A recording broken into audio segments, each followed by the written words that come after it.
Oui, alors là, vous ouvrez le débat de savoir qu'est-ce que la spiritualité, hein. Il est clair que la spiritualité n'est pas que la religion. La religion est une forme très aboutie de spiritualité. Il y a plusieurs religions, comme on sait bien.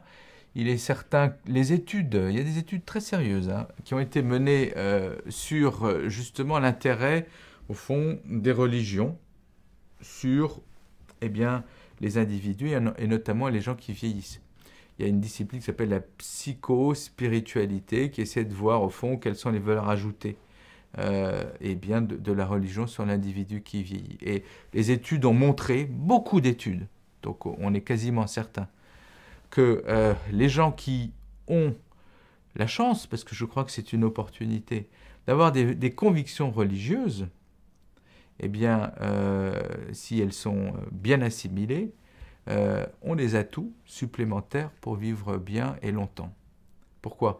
Parce que, eh bien, souvent, ces religions vous donnent euh, une lecture positive de la vie que vous menez, et notamment du grand âge.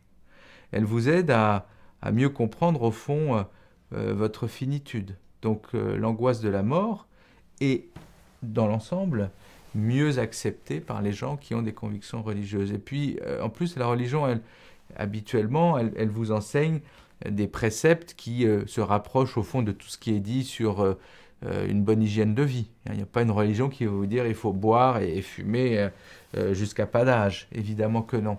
Donc ça, c'est aussi un aspect intéressant. Et le dernier aspect qui est probablement le plus intéressant, c'est que souvent les gens qui ont une pratique religieuse ont une vie communautaire, surtout en Amérique du Nord, un petit peu moins en Europe, tout dépend des pays bien entendu. Et cette vie communautaire est très efficace parce que les gens ont l'impression de faire partie d'une même famille, donc il y a moins de solitude, moins d'isolement, ils s'entraident, ils se comprennent, ils se parlent.